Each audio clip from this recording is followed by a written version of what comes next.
With the spread of the coronavirus across the world and the resulting global equity market volatility we've seen over the past 3 weeks, it wouldn't be surprising if many investors are anxious. However, we would like to reassure our clients that here at My Wealth, we have an active, discretionary managed approach to managing client portfolios, one where our qualified investment managers can react and adapt a client's portfolio to the changing market conditions by making instant portfolio changes, as we believe that this adds significant value over passive management. However, the investment team isn't given a free rein to do what they like. Managing a client's life savings is a huge responsibility and one that needs rigid risk controls. In fact, risk management forms an integral part of the portfolio process and monitoring, as we believe that risk management is just as important as investment performance and returns. As a result, we will never shoot the lights out with our investment performance. Instead, we will provide consistency, as we believe small but consistent outperformance will generate superior long-term outperformance, as even a small uplift in annualized portfolio returns can lead to a significant difference in a portfolio's value over time. Additionally, we aggregate all the client portfolios to give us the buying power to access investments that would not otherwise necessarily be available to individual clients in the retail market. My Wealth has a number of long-term growth portfolios to suit different risk tolerances: cautious risk, balanced risk, and adventurous risk. All are diversified across a variety of asset classes: equities, bonds and cash, and geographically, UK and internationally. Our aim is to achieve a real return, a return above inflation over the long term, by investing in a diversified number of companies and investment funds from across global markets. By investing globally, we diversify clients' investments, which means risks associated with one particular market can be mitigated. For example, if we only invested client money solely in the UK, clients would be exposed to a very narrow economic area, as the UK markets have a very high exposure to commodities, as just 13 companies are included in the basic material and oil and gas sectors, but they account for approximately 20% of the FTSE 100. Additionally, banks and pharmaceuticals account for another 20% of the FTSE 100. At the opposite end, there are only 2 technology companies in the FTSE 100, accounting for just 0.6% of the index. Investing globally provides a client with a wider exposure to different and, more importantly, faster growing industries and companies. For example, investing in the US provides exposure to technology companies or new industries such as Alphabet, the owner of Google, Amazon, Apple, Microsoft, Netflix and Tesla, while investing in Asia provides exposure to the rapidly growing middle class consumers. The international section is split down into US, Europe, Japan, Asia and emerging markets, while the UK section is split out on a sector basis. For example, mining, pharmaceuticals, banks. The high-level neutral positions of the 3 portfolios are: in the UK, cautious 30%, balanced 55%, adventurous 40%. International equities, cautious 15%, balanced 20%, adventurous 45%. Fixed interest, 50% cautious, 20% balanced, 5% adventurous. In specialist, 0 cautious, 0 balanced, 5% adventurous, and cash in all 3 is normally held at 5% of the portfolio. The My Wealth investment process starts with a top-down analysis, thinking about the big picture, Our investment team obtains their views from face-to-face meetings with leading fund managers and analysts from around the world, and through reading market research from a range of economists and brokers. A range of macroeconomic variables are looked at, such as geographic fundamentals, what big events are affecting economies, interest rates, currency levels, unemployment, politics, and sector fundamentals, sensitivities to cyclical factors, industry dynamics. This allows the investment team to strategically position, or as we call it, tilt, client portfolios between asset classes, equities, bonds and cash, geographically UK, US, Europe, Japan, Asia and emerging markets, and on a UK sector basis. This allows the team to exploit the characteristics of each asset class, geography or sector, as one asset class, geography or sector will always perform better than another due to different economic conditions. The portfolio's geographical allocation is actively managed and monitored to ensure undue risks are avoided and that actual positions are consistent with My Wealth top-down views. However, no geographic region can deviate by more than 5 percentage points from its neutral position. In times of market turmoil and volatility, such as the one we are experiencing now, we tend to significantly reduce our asset allocation tilts. In other words, we reduce risk exposure, so weights are closer to the neutral positions. As a result, our current targets are UK underweight 2%, US overweight 1%, Europe neutral, Japan underweight 1.25%, Asia, excluding Japan, overweight 2.5%, emerging markets overweight 2.5%, fixed interest overweight 5%, specialist overweight 2%, and cash overweight 2.25%. So in summary, our current weightings look like this. Our investment team's portfolio construction process focuses on capturing their best research ideas by building portfolios from the bottom up to ensure stock selection is a large contributor to portfolio performance.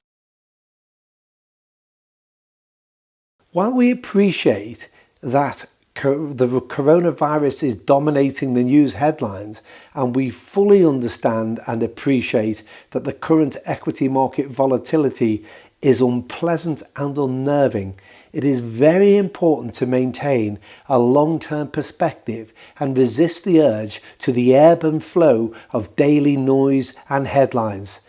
As you will see from the following sections covering the UK, the rest of the world and fixed interest, the My Wealth investment team structure your portfolios and then manage them to ensure they remain properly diversified and are appropriate for your long-term goals, time horizon and tolerance to risk. So let's look at our UK process. Within our portfolios, our benchmark for the UK allocation is the FTSE 100 index. The FTSE 100 represents the 100 most valuable main market listed companies in the UK. Whilst there are only 100 companies in the FTSE 100, it represents over 80% of the FTSE All Shares value, which is made up of over 600 companies. Its constituents are considered to be market leaders and are either new disruptive businesses or mature businesses with large and loyal customer bases. Our aim is to add small, regular incremental gains over and above that of the FTSE 100.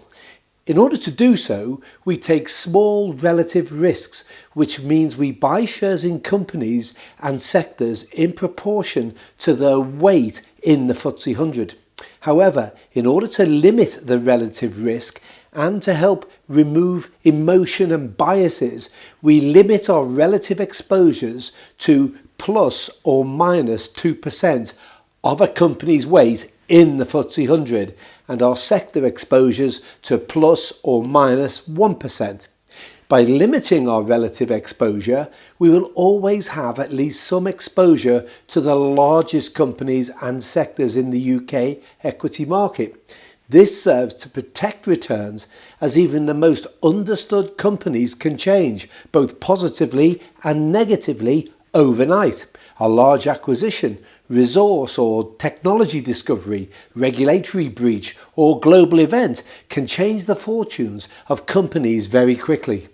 The output of our UK equity selection and research process is relative target weights for the companies and sectors. Our starting point is knowing that we don't know everything. That is the job for company management.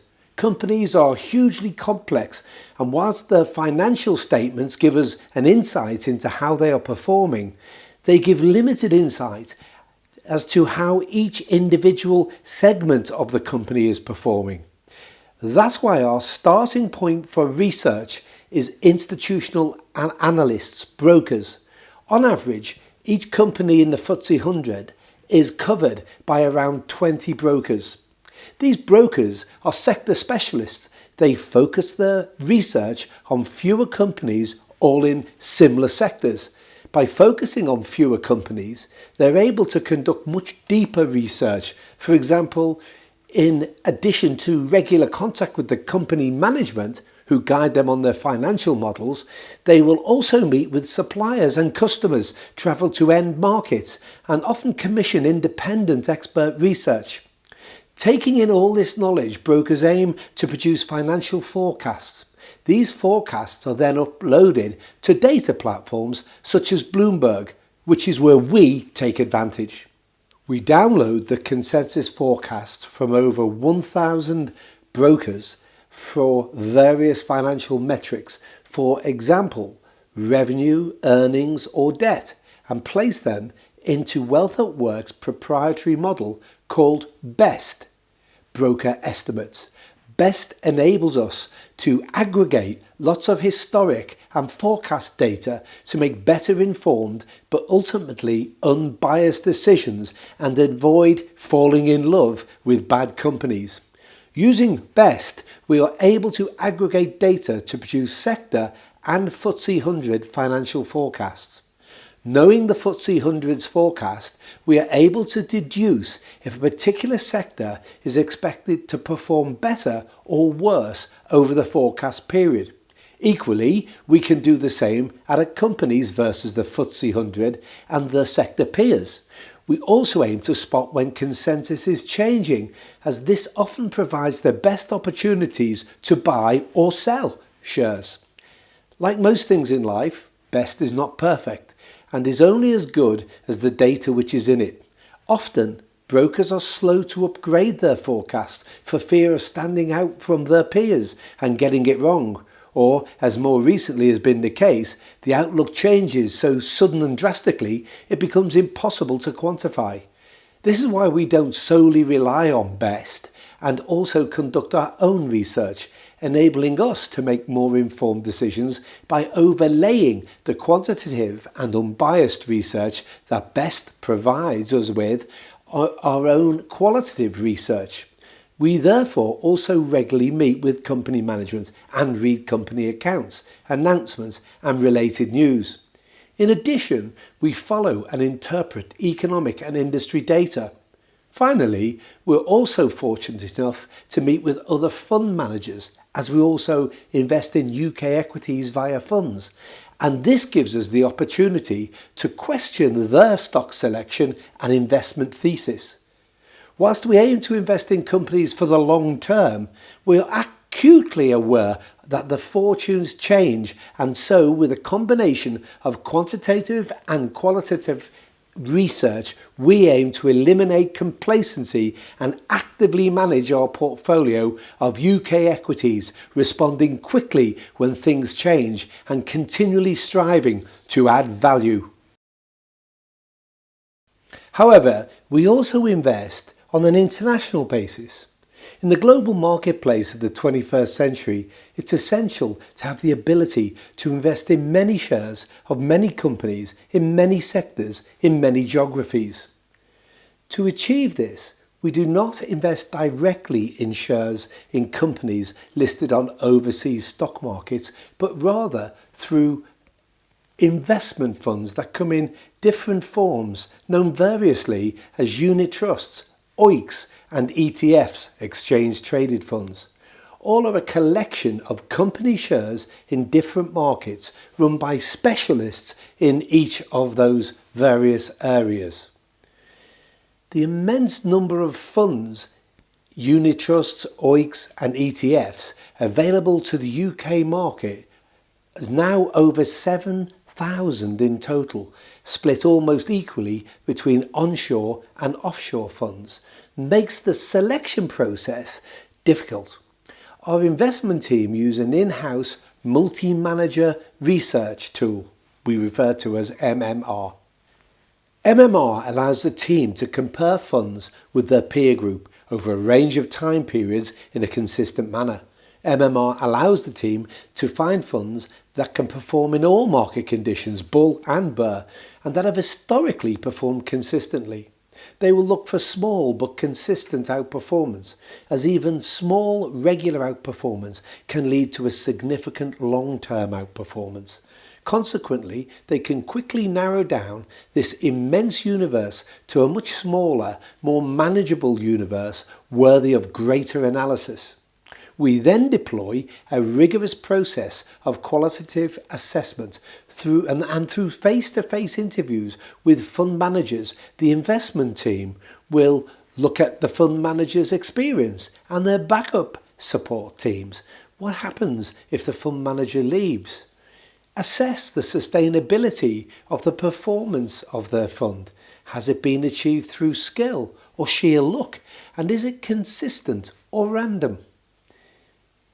Get a full understanding of investment management philosophies and processes. Is it repeatable and is it embedded? Review the fund's procedures and risk controls. Review the stability of the fund house or its parent group.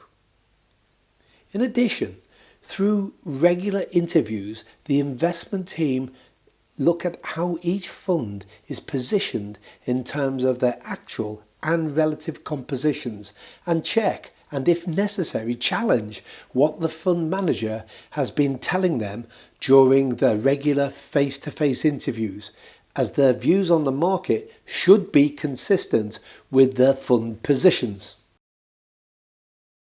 Our investment team's portfolio construction process focuses on capturing their best research ideas by building portfolios from the bottom up.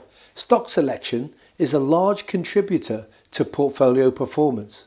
For example, for equities, this may mean focusing on relative earnings growth and valuation, quality of management, competitiveness, market position, brand name, pricing power, barriers to entry, etc.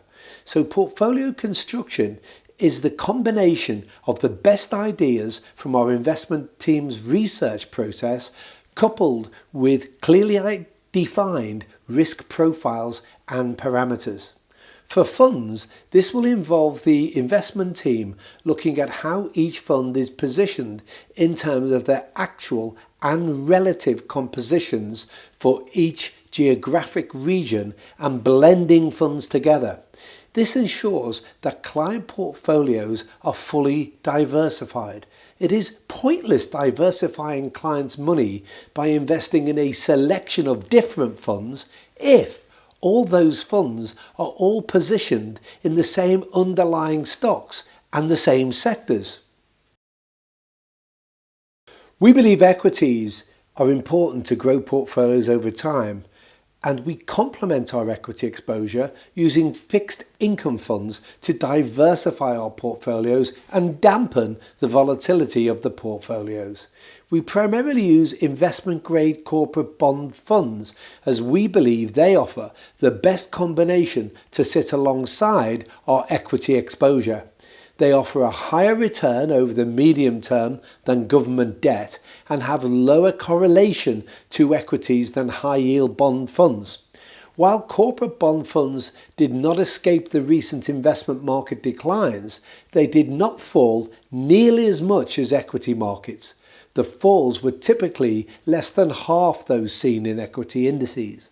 Therefore, they did dampen the volatility of our portfolios, which can be seen when we compare the performance of our portfolios to individual equity indices. The point of corporate bond funds is not to just dampen the volatility. Therefore, when markets are cheap, we would expect our funds to purchase bonds to increase our client returns over the long term. As an example, the BlackRock Corporate Bond Fund, which has a track record of low volatility, so fits in our portfolios well, came in to the outbreak of the market volatility in a defensive position and have used the market volatility to buy bonds at attractive prices, which will increase our clients' long-term returns. Once constructed, we then maintain rigorous ongoing monitoring and risk control. Monitoring the portfolios is a key part of our investment team's process.